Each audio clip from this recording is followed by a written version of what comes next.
প্রকৃতি কখনো শূন্যস্থান খালি রাখে না।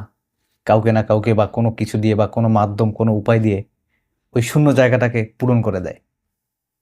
শেখ হাসিনা চলে গেছে, কিন্তু এখন নতুন করে কিছু ব্যক্তি, কিছু রাজনৈতিক দল স্বৈরাচার হওয়ার বা শেখ হাসিনা হওয়ার স্বপ্ন দেখতেছে বা পায়তারা করতেছে।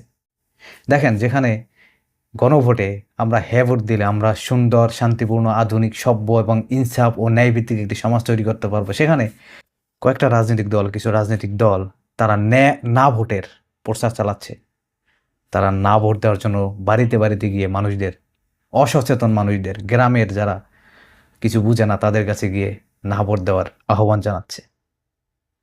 আমরা নতুন একটি বন্দোবস্ত করতে চেয়েছিলাম, সুন্দর, শান্তিপূর্ণ, আধুনিক, সভ্য এবং শক্তিশালী একটি বাংলাদেশ বিনির্মাণ করতে চেয়েছিলাম। তাই আপনাদের সবার উচিত গণভোটে হ্যাঁ ভোট দিবেন। যারা নতুন করে স্বৈরাচার হতে চায় কিংবা নতুন করে শেখ হাসিনা হওয়ার স্বপ্ন দেখে, এই প্রজন্ম, এই দেশ, এই সমাজ, এই সচেতন নাগরিকরা আর কখনো সেটা হতে দিবে না। তাই আসুন আমরা সুন্দর, শান্তিপূর্ণ এবং সভ্য একটা দেশ গড়ি, ন্যায় ও ইনসাফ ভিত্তিক একটা সমাজ ও রাষ্ট্র তৈরি করি। আমরা চাইলেই পারি। ভালো থাকবেন, সবাই সুস্থ থাকবেন।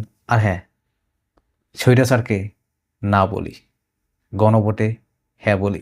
শাপলা মার্কায় ভোট দিয়ে এনসিপিকে বিজয়ী করি, সুন্দর, শান্তিপূর্ণ এবং সভ্য, আধুনিক, শক্তিশালী, ন্যায় ও ইনসাফ ভিত্তিক একটা দেশ তৈরি করি। ইনকিলাব জিন্দাবাদ।